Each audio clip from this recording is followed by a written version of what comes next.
Bienvenue dans cette nouvelle vidéo. Aujourd'hui, nous allons nous pencher sur une autre histoire fascinante et je vous demande de vous abonner à la chaîne pour que nous puissions vous proposer plus de contenu de ce type à l'avenir. Partie 1. Le messager choisi. Depuis les débuts de l'humanité, l'idée que Dieu communique avec les hommes par l'intermédiaire d'envoyés spéciaux a toujours fasciné le cœur humain. Par des rêves, des visions ou des paroles directes, les messages célestes ont toujours bouleversé l'âme au plus profond. Mais une question inévitable surgit. Qui sont ces porte-paroles? Comment distinguer les véritables messagers de Dieu de ceux qui prétendent simplement parler en son nom? Parmi tous les noms qui résonnent dans les Écritures anciennes, un brille d'une force incomparable, Moïse. Son histoire n'est pas seulement religieuse, c'est aussi une épopée de transformation, de libération et d'éveil spirituel. Sa vie commence sous la menace. Un enfant hébreu né en Égypte alors que le Pharaon a ordonné la mort de tous les nouveau-nés mâles israélites, Exode 1h22. Sa mère, Jochebed, poussée par l'amour et la foi, cache le garçon dans un panier enduit de bitume et le dépose sur les eaux du Nil, confiante que le ciel interviendra. Et ainsi arrive ce qui devait arriver. Par une ironie providentielle, c'est la fille même du Pharaon qui découvre le bébé en pleurs. Touchée, elle l'adopte et l'élève dans le palais qui avait ordonné sa mort. Moïse grandit comme un membre de la royauté, éduqué dans toute la sagesse d'Égypte. Il maîtrise les langues, apprend la stratégie, le leadership et la diplomatie. Pourtant, il n'oublie jamais ses origines. Son sang hébreu crie plus fort que lors des salles impériales. La transformation commence lorsqu'il est témoin de la souffrance de son peuple. Dans un élan de justice, il tue un Égyptien qui maltraitait un esclave hébreu. Contraint de fuir, il trouve refuge à Madian, où il échange les fastes contre la vie humble d'un berger. Là, dans le silence du désert, Dieu le prépare pour une mission inimaginable. Un jour, alors qu'il garde le troupeau de son beau-père Jéthro, Moïse aperçoit quelque chose d'extraordinaire, un buisson en feu qui ne se consume pas.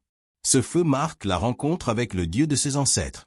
En s'approchant, une voix l'appelle, « Moïse, Moïse », et lui ordonne, « ôte tes sandales, car le lieu où tu te tiens est saint », Exode 3h5.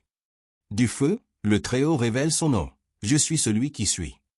Une déclaration qui brise la logique humaine et dévoile le caractère éternel et immuable de Dieu. C'est alors que Moïse reçoit son appel, retourner en Égypte, affronter le Pharaon et libérer les enfants d'Israël. Mais Moïse hésite. Il se dit peu éloquent et incapable. Dieu ne le réprimande pas, mais lui offre de l'aide.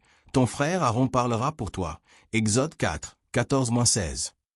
Avec un simple bâton et l'autorité divine, Moïse revient dans l'empire de sa jeunesse. Plus prince ni fugitif, mais prophète. Face au Pharaon, il proclame, « Ainsi parle le Seigneur, Dieu d'Israël, laisse partir mon peuple. » Exode 5h1. Le Pharaon se moque, rejetant le Dieu des Hébreux. Alors commencent les jugements divins, 10 plaies qui ébranlent les fondations de l'Égypte. L'eau se change en sang, les grenouilles envahissent les maisons, les insectes ravagent les villes, le bétail meurt, des ulcères affligent tous, la grêle détruit les champs, les sauterelles dévorent ce qui reste, et une obscurité totale couvre la terre. Chaque plaie défie un dieu égyptien, révélant son impuissance face au Dieu d'Israël. La 10e plaie est la plus dévastatrice, la mort de tous les premiers-nés égyptiens. C'est la goutte d'eau qui fait déborder le vase. Au milieu de la douleur, le Pharaon appelle Moïse et lui ordonne d'emmener son peuple. Cette nuit-là, alors que les Hébreux, protégés par le sang d'un agneau sur leurs portes, sont témoins du jugement, leur liberté naît. La Pâque est établie comme symbole éternel de salut et de miséricorde. Lors de leur sortie, ils atteignent la mer Rouge, pris au piège entre l'armée égyptienne et les eaux. Une fois de plus, Dieu agit. Sur un signe de Moïse, la mer s'ouvre. Le peuple traverse à sec. Quand les Égyptiens tentent de les poursuivre, les eaux se referment, les anéantissant. L'impossible devient réalité. Le désespoir se transforme en victoire. Mais la liberté n'est pas la fin. C'est le commencement. Au mont Sinaï, Moïse monte pour rencontrer à nouveau Dieu. Le tonnerre gronde, les éclairs illuminent le ciel, le peuple tremble. Du sommet ne descend pas seulement le feu, mais une alliance, un pacte sacré qui façonnera une nouvelle nation. Là, Moïse reçoit les tables de la loi, écrites par le doigt de Dieu. 10 commandements qui contiennent bien plus que des règles. Ils reflètent le caractère divin et un dessein éternel. Ce ne sont pas seulement des lois, mais le fondement d'une vie consacrée. Cependant, tandis que Moïse tarde sur la montagne, le peuple cède à l'impatience. Il fabrique un veau d'or. Moïse, voyant cela, brise les tables. Mais là où il y a jugement, il y a aussi grâce.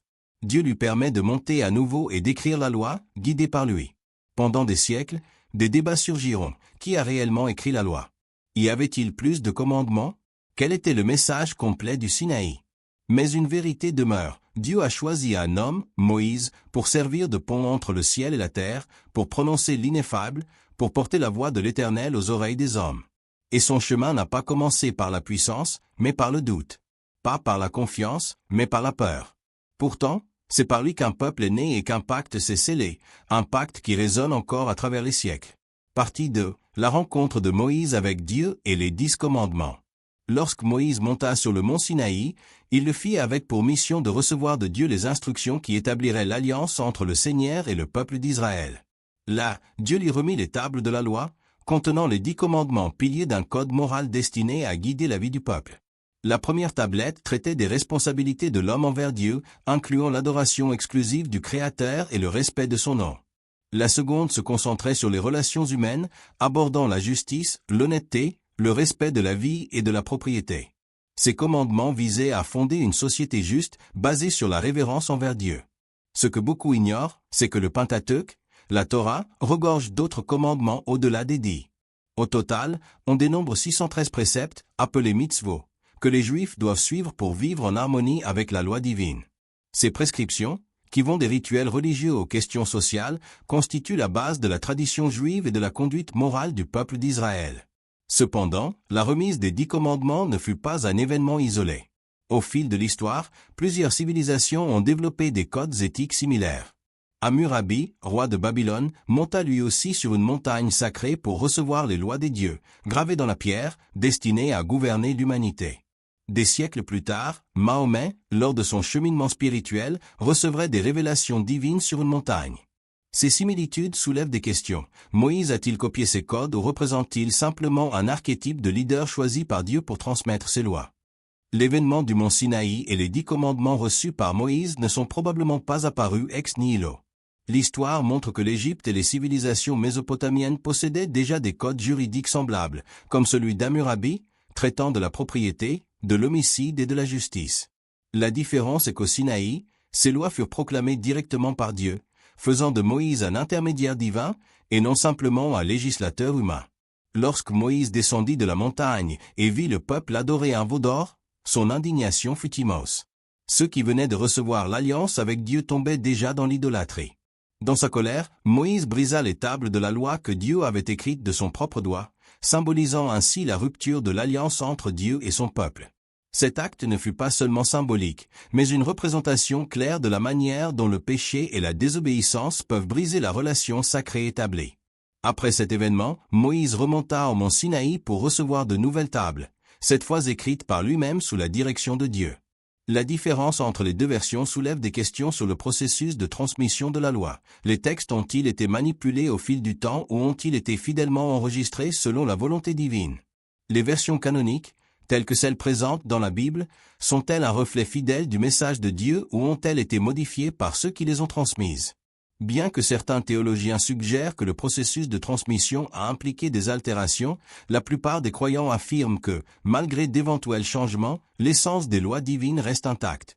Même les textes apocryphes, comme se retrouvait parmi les Esséniens une secte juive qui produisit de nombreux écrits durant la période intertestamentaire, aide à comprendre la pluralité des interprétations et la quête constante d'une vie juste conforme à la volonté divine. Au final, les 10 commandements apportés par Moïse sont considérés par beaucoup comme un héritage divin pour l'humanité, et suscitent encore aujourd'hui des débats sur leur véritable nature et leur interprétation. Cependant, au-delà des spéculations, le message de Dieu transmis à Moïse et au peuple d'Israël demeure l'un des fondements de la moralité, tant dans les contextes religieux que sociaux. La quête de justice et de paix, établie dans ces commandements, reste un défi important non seulement pour les Juifs, mais pour toutes les nations. La rencontre de Moïse avec Dieu sur le mont Sinaï est donc une étape non seulement dans l'histoire biblique, mais aussi dans la construction de la pensée morale et éthique qui influencera de multiples cultures à travers les millénaires. Partie 3. Les messagers de Dieu et la révélation divine.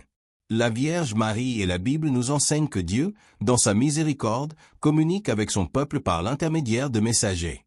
Ces envoyés ont pour mission de transmettre sa parole, d'apporter consolation et guidance.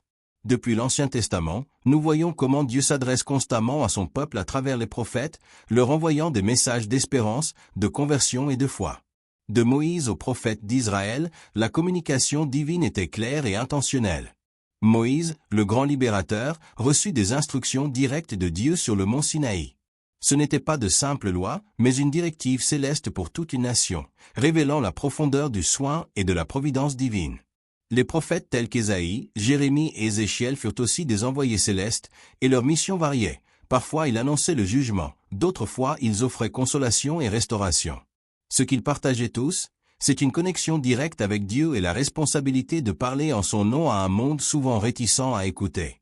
Leurs paroles avaient du poids et appelaient le peuple à la repentance, à la justice et à la fidélité. Dans le Nouveau Testament, cette communication divine atteint son apogée en la personne de Jésus-Christ, le messager suprême et la parole incarnée. Par sa vie, sa mort et sa résurrection, Jésus révéla la volonté de Dieu d'une manière surpassant toutes les révélations précédentes. Il apporta le message de l'amour divin de façon profonde et intime, invitant l'humanité à une relation personnelle avec le Père. Ses apôtres, choisis par lui, portèrent ce message au monde, poursuivant sa mission de salut. Ces apôtres n'étaient pas de simples envoyés au sens traditionnel. Ils furent témoins du Christ vivant et ressuscité, et rendirent témoignage de la vérité de l'Évangile. Mais comment distinguer si ces messages viennent réellement de Dieu? Comment savoir si celui qui les transmet est un véritable envoyé? L'Église catholique, gardienne de la foi et de la tradition, exerce un discernement prudent face à ces manifestations. Avant d'accepter un message, elle évalue la vie et la santé mentale du voyant, s'assurant qu'il est en pleine communion avec les enseignements chrétiens. Ce discernement n'est pas le fruit de la méfiance, mais une responsabilité pour préserver la pureté de la foi. Un véritable messager de Dieu sera toujours en accord avec les enseignements de l'Église et ne cherchera ni la renommée ni l'attention personnelle. L'Église examine aussi les fruits du message. Est-ce qu'il conduit à une relation plus profonde avec Dieu? Encourage-t-il la repentance, l'humilité et la charité? Ou bien mène-t-il à l'erreur, à la division ou à l'exaltation personnelle? Ce sont des questions cruciales pour évaluer toute révélation, publique ou privée. Nous sommes appelés à la sagesse, à la vigilance et à la prière, sachant que même Satan peut se déguiser en ange de lumière, 2 Corinthiens 11h14. Par conséquent, nous ne devons pas accepter aveuglément tout message proclamé divin, mais le confronter aux vérités éternelles de l'Évangile. De plus, l'Église analyse la cohérence du message avec les évangiles et la doctrine officielle, y compris les révélations privées et apparitions comme celle de la Vierge Marie. Il est important de comprendre que, bien que ces apparitions puissent être édifiantes et riches spirituellement, elles ne sont pas obligatoires pour la foi. L'Église enseigne que la révélation pleine est contenue dans les Écritures et que les manifestations privées, bien que respectables, restent facultatives. Elles peuvent apporter consolation aux croyants, mais n'ont pas la même autorité que la Sainte Écriture. La position de l'Église sur les révélations privées est claire, elles doivent être en harmonie avec l'Évangile et les enseignements du magistère. Si elles contredisent les Écritures ou la doctrine de l'Église, elles ne peuvent être considérées comme authentiques. Par exemple, plusieurs apparitions de la Vierge Marie, comme celle de Lourdes ou de Fatima, ont été approuvées par l'Église après un examen minutieux. Ces manifestations sont vues comme une continuation du soin maternel de la Vierge, guidant les fidèles vers la conversion, la prière et la pénitence. Elles n'apportent pas de nouvelles doctrines, mais renforcent les vérités déjà révélées par la foi catholique. L'essentiel est de comprendre que, bien que Dieu puisse continuer à envoyer des messagers à son peuple, la révélation complète de son plan de salut a déjà été donnée en Jésus-Christ.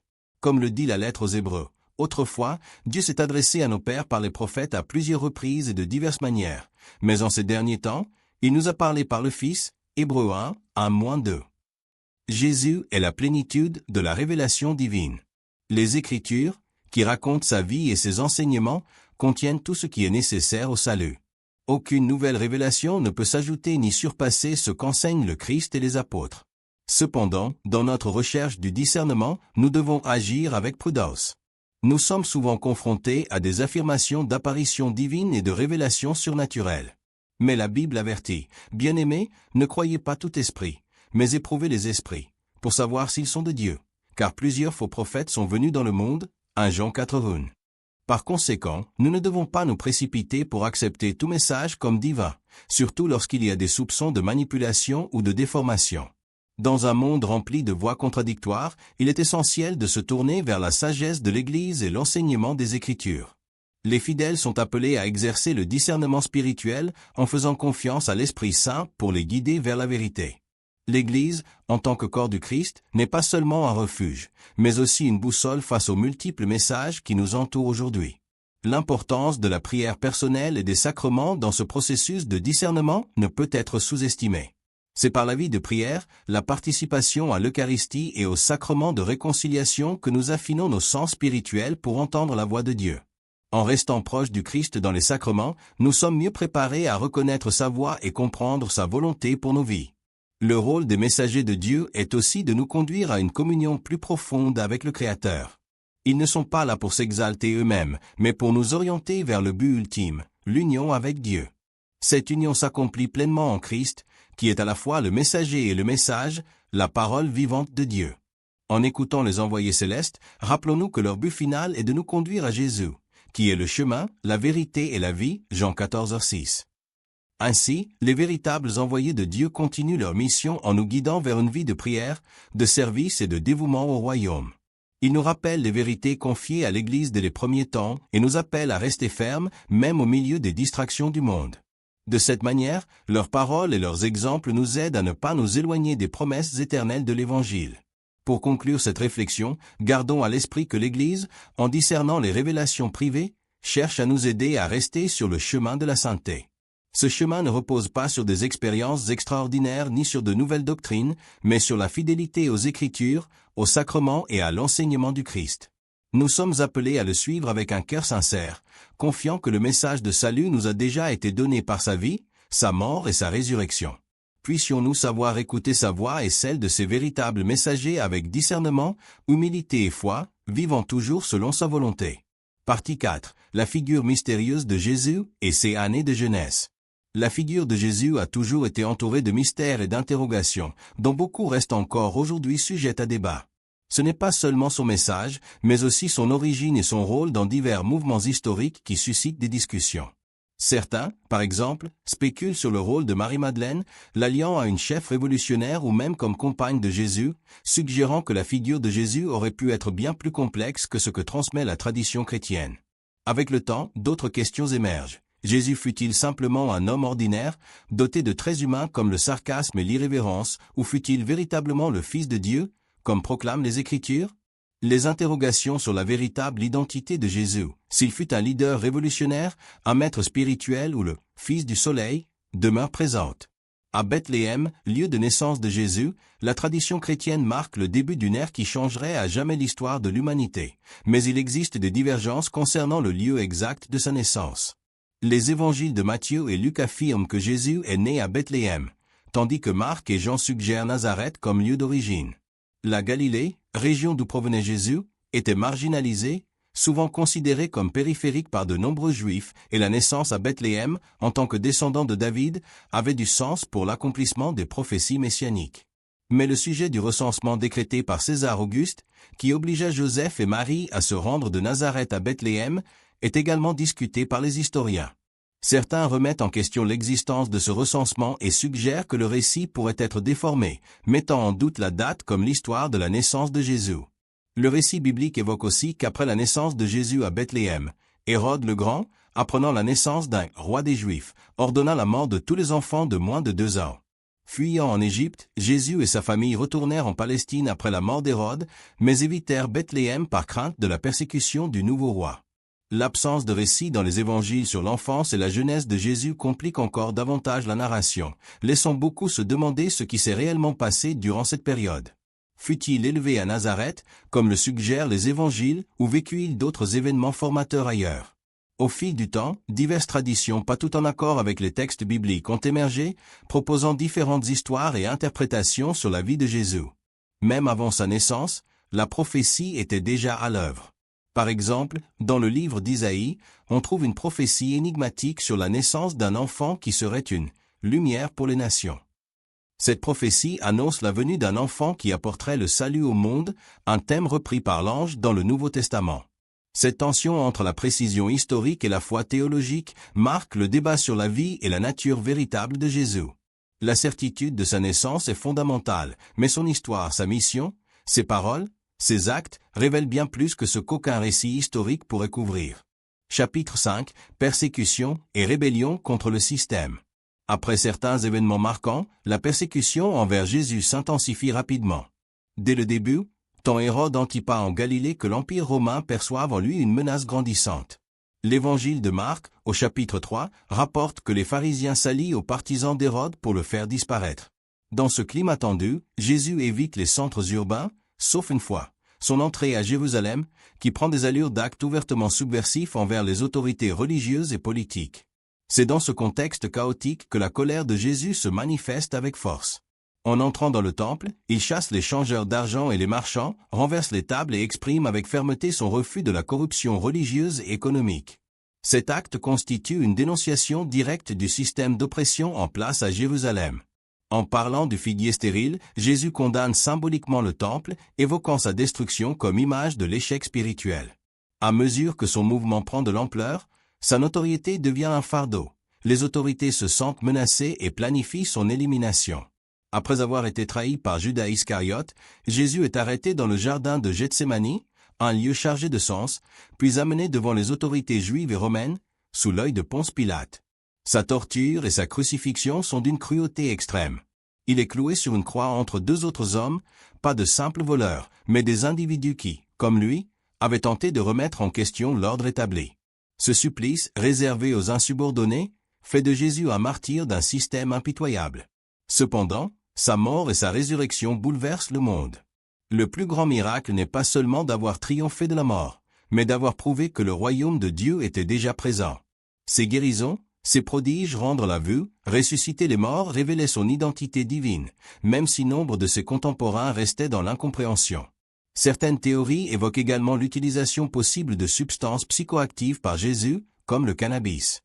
Cette hypothèse s'appuie sur des études des plantes médicinales mentionnées dans l'Ancien Testament, notamment l'huile d'onction décrite dans l'Exode, composée de myrrhe, de cannelle et peut-être de cannabis. Ces éléments auraient pu être utilisés pour induire des états de conscience modifiés ou à des fins de guérison. L'usage de ces plantes, aujourd'hui associées à des pratiques mystiques, aurait pu être courant dans les rituels anciens. L'onction d'huile et les guérisons par les plantes sont mentionnées dans les Écritures, suggérant leur rôle spirituel et médicinal. Bien que cela ne puisse être affirmé avec certitude, cette possibilité soulève de nouvelles réflexions sur l'approche spirituelle de Jésus. Enfin, le rôle de Marie-Madeleine reste un sujet crucial. Longtemps reléguée au second plan, elle apparaît dans les textes comme l'une des plus proches disciples de Jésus. Elle fut la première à le voir ressusciter et à recevoir la mission d'annoncer cette nouvelle aux autres apôtres. Certains chercheurs avancent qu'elle aurait pu occuper un rôle de leadership au sein du mouvement de Jésus, ce qui modifierait profondément la perception traditionnelle de leur relation. Tous ces éléments, les miracles, l'usage éventuel de plantes sacrées, la place de Marie-Madeleine alimentent des débats vivaces, remettant en question les récits établis et invitant à redécouvrir la portée spirituelle et politique du message de Jésus. Chapitre 6. Marie-Madeleine, la disciple cachée et le mystère des évangiles. Marie-Madeleine demeure l'un des personnages les plus fascinants et controversés des évangiles. Bien loin de l'image réductrice souvent véhiculée, elle fut bien plus qu'une simple suiveuse de Jésus. Après Marie, sa mère, elle pourrait être la femme la plus essentielle dans les récits évangéliques. À une époque dominée par le patriarcat et le rejet du rôle féminin, il était inconcevable qu'une femme occupe une place d'autorité à côté d'un maître spirituel. Pourtant, Marie-Madeleine a été non seulement une figure marquante, mais aussi la toute première à voir le Christ ressuscité. Avant cette rencontre décisive, elle était tourmentée, décrite comme possédée par 7 démons. Son chemin vers la libération, à travers Jésus, transforma sa vie à un point tel qu'elle devint une disciple avancée, profondément alignée avec les enseignements spirituels du Maître. Selon certains symbolismes mystiques, le cheminement d'un disciple commence au pied du Maître, mais celui qui atteint la maturité spirituelle embrasse ses mains. Dans des écrits gnostiques, il est même suggéré que Marie-Madeleine embrassait Jésus sur la bouche, métaphore d'une intimité spirituelle et d'un accès privilégié à la connaissance divine. L'influence de Marie-Madeleine dépasse largement les textes du Nouveau Testament. Des manuscrits comme l'Évangile de Marie, trouvés dans le Codex de Berlin, révèlent une facette ignorée, celle d'une femme guide, pilier du mouvement chrétien naissant. Dans ce récit, elle rassure les autres disciples, découragés après la mort de Jésus, leur rappelant sa sagesse et leur mission. Même face à Pierre, qui remet en cause sa légitimité, elle tient fermement sa place, illustrant un leadership assumé. Bien que cet évangile n'ait jamais été inclus dans le canon biblique, son contenu remet en question le rôle traditionnel réservé aux femmes dans la genèse du christianisme. Marie-Madeleine n'a pas été choisie pour sa sensualité, mais pour sa compréhension profonde des enseignements et son autorité spirituelle. Elle aurait pu être désignée comme héritière spirituelle du message de Jésus. Le fait qu'elle ait été la première témoin de la résurrection bouleverse la logique sociale de l'époque.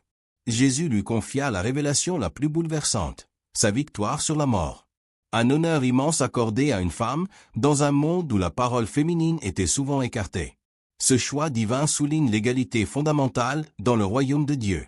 Il questionne aussi les hiérarchies établies dans l'Église, faisant de Marie-Madeleine un symbole des voix marginalisées. Par ailleurs, certains voient en elle la réapparition d'une figure féminine sacrée dans le christianisme primitif. Son rôle de guide éclaire l'importance que pouvait avoir la femme dans l'annonce du royaume, un aspect que les structures patriarcales religieuses ont longtemps occulté. Un autre mystère émerge, un lien possible entre Jésus et le soleil. Noël, célébré le 25 décembre, coïncide avec le solstice d'hiver, période où la lumière revient. Cette date pourrait avoir été choisie pour se superposer aux anciennes fêtes païennes célébrant la renaissance solaire. Ainsi, le christianisme ancien pourrait avoir incorporé des éléments de culte précédents, transformant la symbolique solaire en lumière divine. Cette lumière, Jésus l'incarne dans Jean 8h12. « Je suis la lumière du monde ». L'art chrétien ancien le montre souvent rayonnant, semblable au soleil, vainqueur des ténèbres. L'évolution de l'adoration du soleil vers celle du Christ témoigne d'une adaptation religieuse où l'ancien et le nouveau fusionnent, donnant naissance à un christianisme syncrétique. Les textes oubliés, les évangiles gnostiques et les découvertes archéologiques ouvrent une nouvelle lecture de la foi chrétienne. Ils réinterrogent les fondements, les rôles et les récits jusqu'ici tenus pour acquis. L'histoire de Marie-Madeleine, restée trop longtemps dans l'ombre, se révèle peu à peu à la lumière. En approfondissant ces écrits marginaux, on découvre que le christianisme originel était bien plus varié qu'on ne le pensait. Les multiples récits, parfois contradictoires, révèlent un monde en effervescence théologique, où la voix des femmes n'était pas toujours silencieuse. La figure de Marie-Madeleine incarne ce message oublié, celui de la transformation, de la rédemption et de l'amour sans frontières. À travers son parcours de possédée à messagère de la résurrection, elle devient le visage même de la grâce. En la plaçant au centre, Jésus bouleverse les normes sociales et offre un exemple fort de restauration. Elle est la preuve vivante que nul n'est perdu pour Dieu, et que son amour transcende toute exclusion. Revisiter son rôle, c'est redécouvrir une version du christianisme plus inclusive, plus humaine. Une foi où la voix des femmes, comme celle de Marie-Madeleine, retrouve la place qu'elle n'aurait jamais dû perdre. Chapitre 7, Évangiles apocryphes et la figure de Marie-Madeleine. Les évangiles apocryphes sont des écrits apparus bien après les récits des évangiles canoniques, datant entre le IIe et le VE siècle après Jésus-Christ, à une époque où les apôtres et leurs premiers disciples avaient déjà disparu. Ces textes, souvent associés au gnosticisme, offrent une version profondément différente de la vie et des enseignements de Jésus. Le gnosticisme, qui considère le monde matériel comme corrompu et affirme que le véritable Dieu transcende la matière, propose une vision spirituelle très éloignée de la conception juive d'un Dieu créateur. Ces évangiles ont en commun une théologie qui remet en question l'humanité de Jésus, le présentant comme une entité spirituelle, mais non véritablement humaine. Le christianisme gnostique, en mettant l'accent sur la connaissance intérieure et directe de Dieu, s'opposait aux structures ecclésiastiques traditionnelles qui commençaient à se consolider sous l'Empire romain.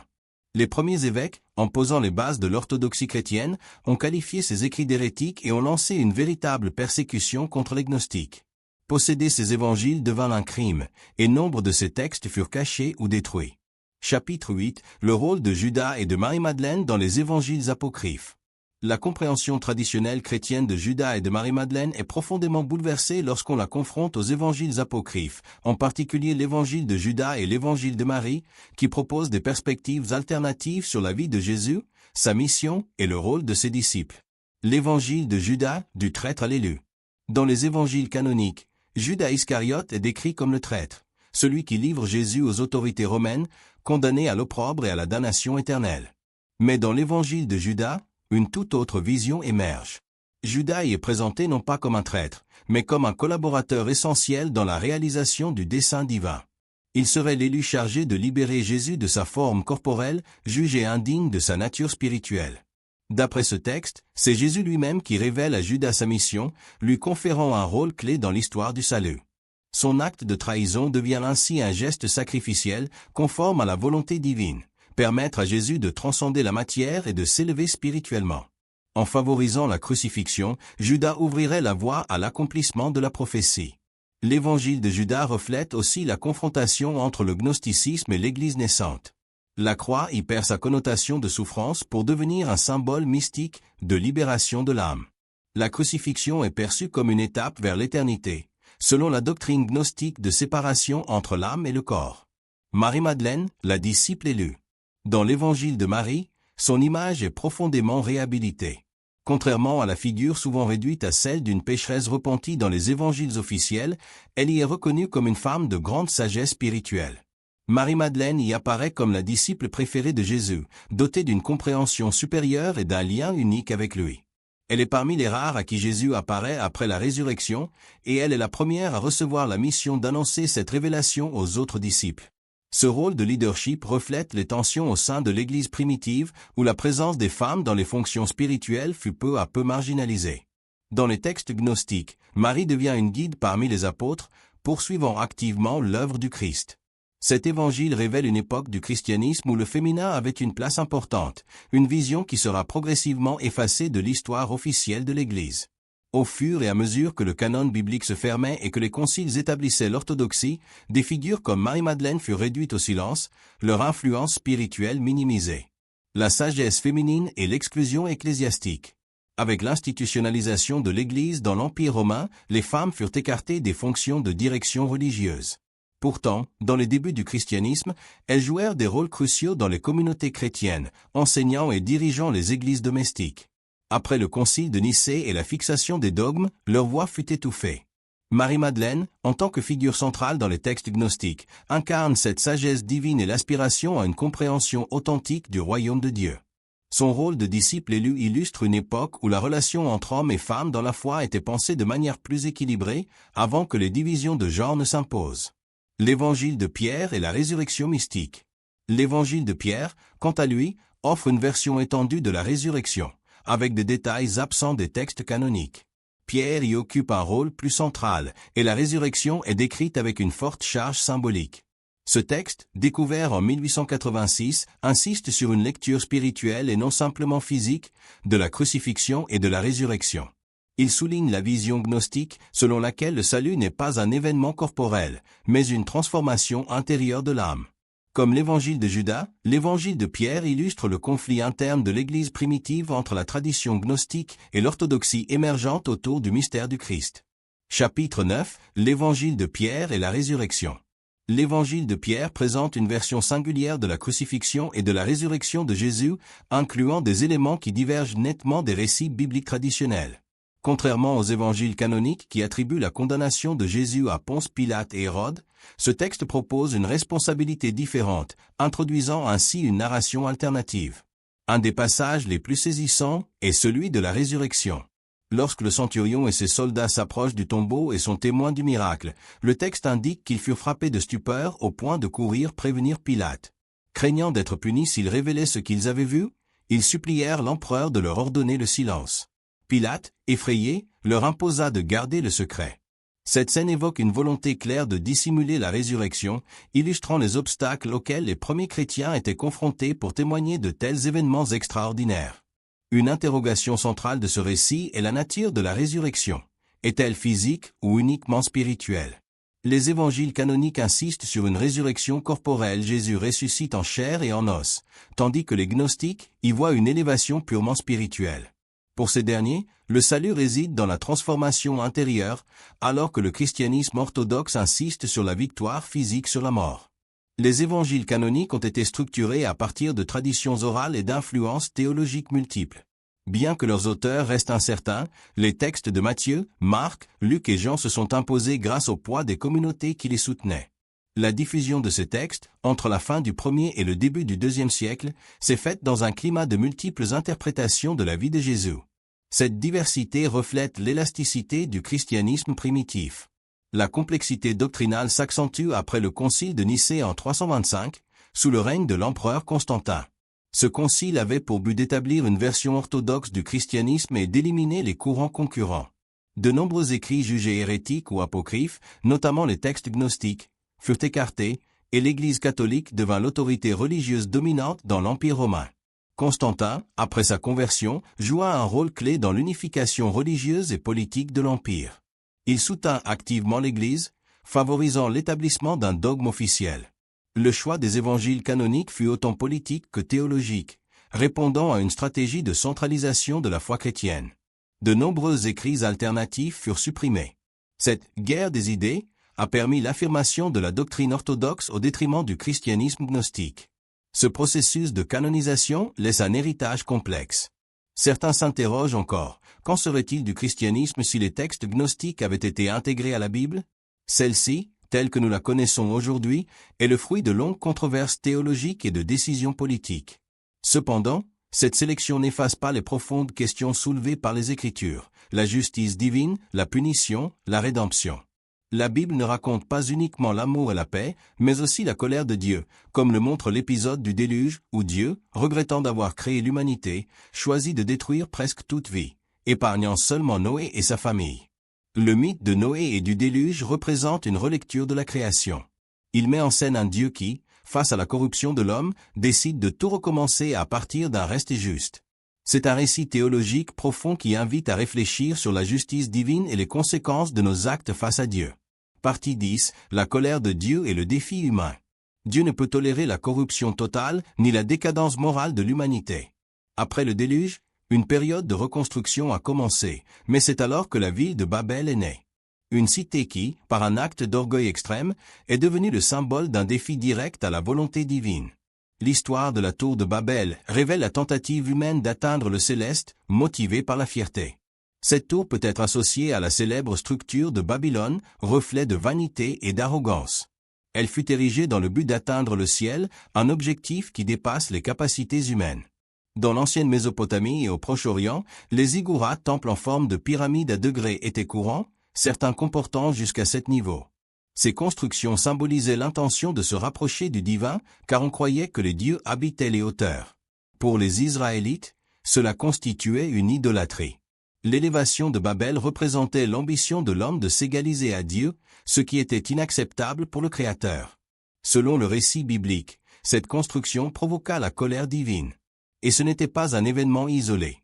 De nombreux exégètes bibliques affirment que la colère de Dieu se manifeste de diverses manières. Pourtant, il est essentiel de comprendre que le Dieu des Écritures ne se limite pas à la bonté. Il est aussi juste, et son pouvoir inspire la crainte. Tenter d'atteindre Dieu sans sa guidance équivaut à une rébellion.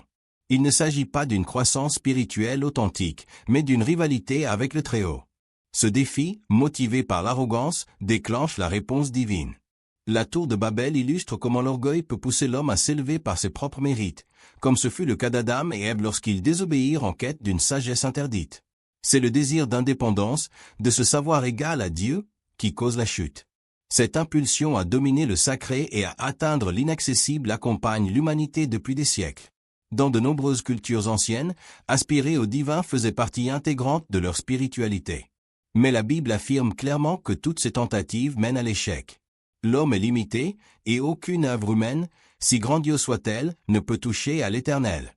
Le récit de Babel confronte directement notre compréhension de l'orgueil et de la véritable humilité. Il ne nous revient pas de tracer notre propre chemin vers Dieu. Lorsque nous désobéissons à son autorité, ce que nous obtenons n'est pas l'unité, mais la confusion. La tour cherchait à unir l'humanité, mais en le faisant sans Dieu, elle provoqua la dispersion. Le Seigneur, dans sa sagesse, dispersa les peuples sur la terre et confondit leurs langues, frustrant leurs plans. Cela montre que, sans son consentement, aucun projet ne prospère. L'enseignement est profond. Plus nous essayons d'atteindre le ciel par nos propres forces, plus nous approchons de la ruine. C'est pourquoi l'humilité est vitale. Les Écritures enseignent que Dieu s'oppose aux orgueilleux, mais qu'il fait grâce aux humbles, Jacques 4,6. Babel est un avertissement que toute tentative d'usurper la place divine conduit à l'échec. De plus, cette histoire est particulièrement pertinente aujourd'hui. Nous vivons à une époque marquée par l'autosuffisance et le désir de contrôle absolu. Beaucoup cherchent à déterminer leur destin sans consulter Dieu. Mais, comme ce fut le cas à Babel, Ce que nous construisons sur l'arrogance est destiné à s'effondrer. Les Écritures nous appellent à reconnaître nos limites et à nous soumettre à l'autorité divine. La dispersion des langues n'est pas seulement une division géographique, mais un reflet de la séparation spirituelle causée par la désobéissance. Plus nous cherchons à nous exalter, plus nous nous éloignons de Dieu et des autres. Babel ne parle pas seulement d'un châtiment physique, mais d'un éloignement de l'âme par rapport à son Créateur. En contemplant ce récit, nous devons nous interroger. Construisons-nous nos propres tours?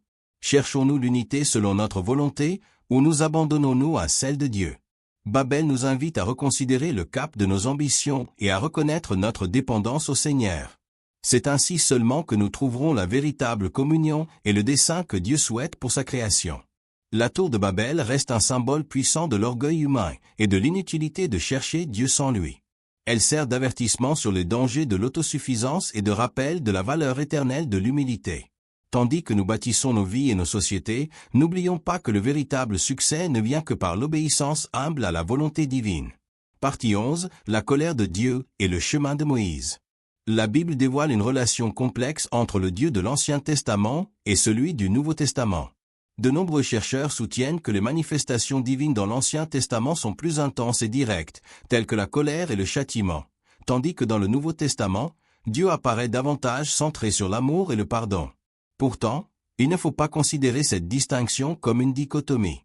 En réalité, les deux testaments exposent une combinaison de justice et de miséricorde. La justice divine se manifeste par des actes sévères, tandis que son amour se révèle dans sa volonté d'offrir salut et rédemption.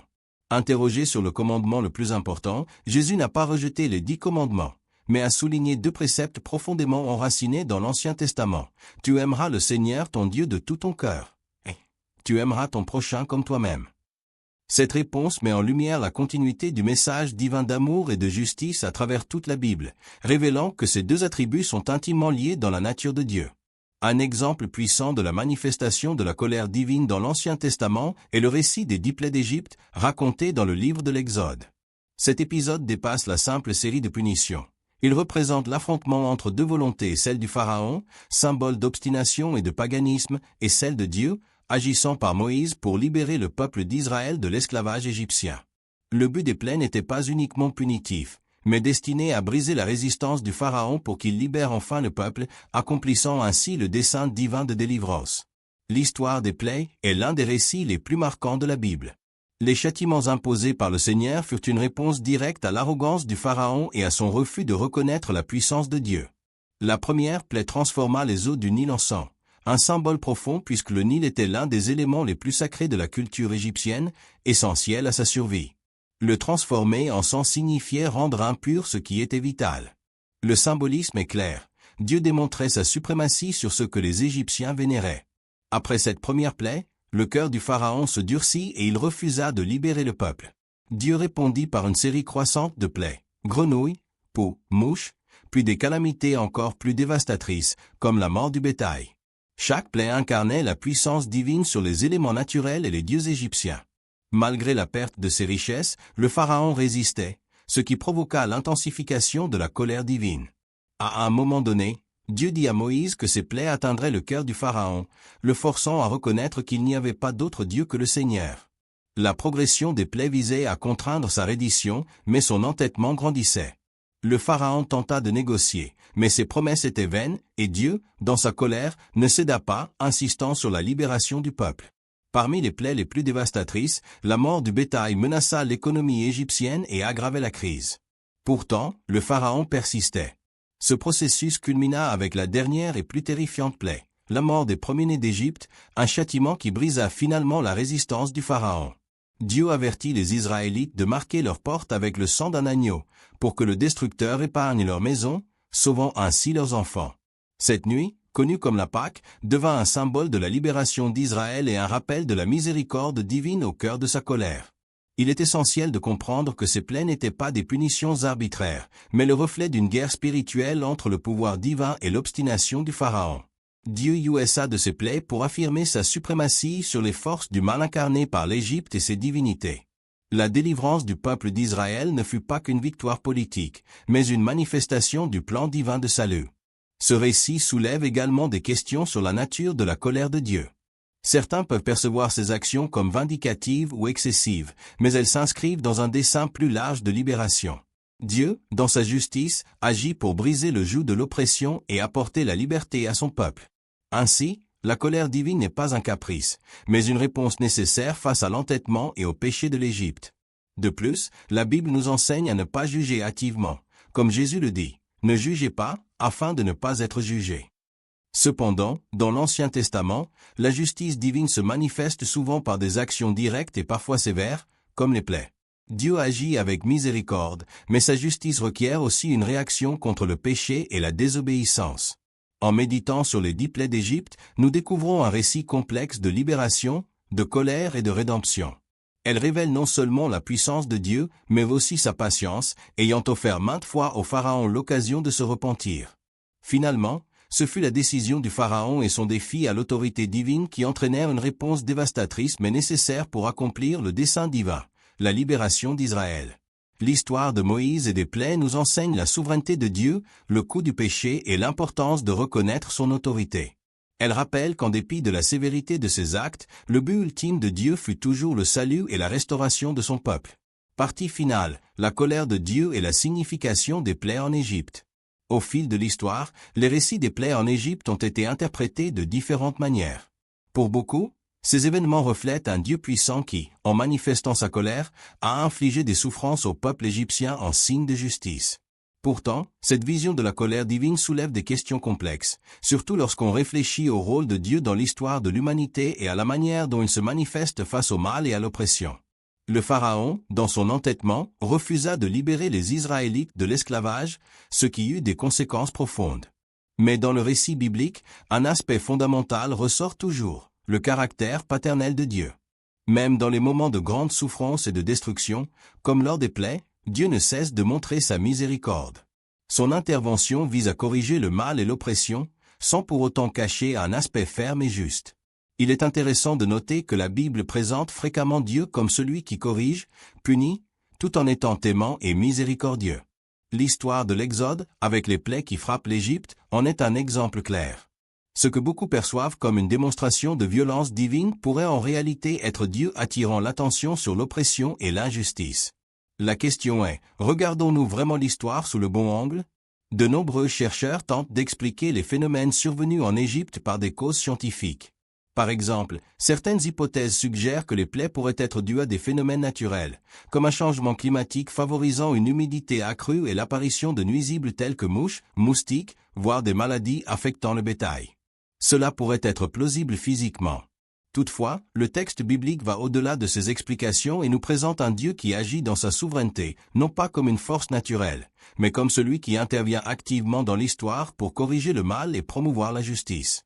Un autre point intéressant est la relation entre le Pharaon et les divinités égyptiennes. La religion égyptienne croyait que le dieu Aton, dieu soleil, était invincible. Pourtant, Dieu, à travers les plaies, montre que son autorité et son pouvoir sont supérieurs, qu'aucun dieu humain ne peut rivaliser avec lui. Cette idée se manifeste clairement lors de la plaie des ténèbres. Pendant 3 jours, l'Égypte fut plongée dans une obscurité totale, tandis que les Israélites avaient la lumière chez eux. C'est une façon nette de montrer qu'en dépit de la confiance de l'Égypte en ses dieux, le Dieu d'Israël révélait sa supériorité, et que les ténèbres représentaient l'oppression et la cécité spirituelle qui pesaient sur l'Égypte. Cependant, la dernière plaie, la mort des premiers-nés, marque véritablement la différence entre le durcissement du cœur du Pharaon et la nécessité de libérer le peuple d'Israël. Cette plaie est difficile à comprendre au premier abord, mais elle constitue le moyen pour Dieu de forcer le Pharaon à se soumettre à sa volonté. Parfois, en tant qu'humains, nous ne pouvons saisir les raisons pour lesquelles Dieu agit d'une certaine façon. Cela se produit non seulement dans le contexte de l'Ancien Testament, mais aussi dans notre vie quotidienne. La souffrance, la douleur et la violence peuvent nous sembler des punitions d'un Dieu en colère, mais en réalité, le message de toute la Bible est que Dieu, bien que juste, est aussi aimant, et son désir est toujours de nous rapprocher de lui. La difficulté à comprendre la colère de Dieu réside précisément dans sa manière de s'exprimer. Pour certains, la Bible, avec ses récits de violence et de destruction, peut sembler un livre justifiant des actes terribles. Mais la clé pour comprendre ces textes est de réaliser qu'ils sont bien plus que de simples histoires historiques ou géologiques. La Bible est un livre de mythologie, de symboles et de métaphores, révélant de profondes vérités spirituelles. Ce n'est pas seulement un livre d'histoire, mais un témoignage de la relation de Dieu avec l'humanité, de sa volonté de corriger les erreurs humaines et de restaurer ce qui a été brisé. Bien sûr, au fil des années, de nombreuses interprétations erronées sont apparues, et beaucoup ont tenté de justifier des actes violents au nom de Dieu. Cela se voit encore aujourd'hui lorsque les religions utilisent des passages bibliques pour légitimer la violence ou l'oppression. Cependant, il est essentiel de nous éloigner de ces lectures pour saisir le cœur du message biblique, un Dieu qui, même face à la violence humaine, offre une chance de rédemption.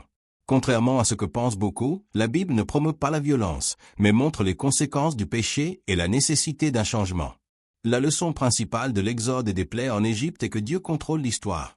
Ce n'est pas un Dieu distant ou passif, mais un Dieu actif et engagé, qui corrige l'injustice tout en offrant sa miséricorde. L'histoire du peuple d'Israël n'est pas qu'un récit d'un ancien peuple, c'est un reflet de nos propres vies. C'est un appel à reconnaître que parfois nous devons changer de voie, que l'oppression et le mal doivent être affrontés, et que la véritable force réside en Dieu, qui offre toujours la possibilité de rédemption et de transformation. Si vous aimez la vidéo, abonnez-vous à la chaîne, laissez votre like et partagez-la.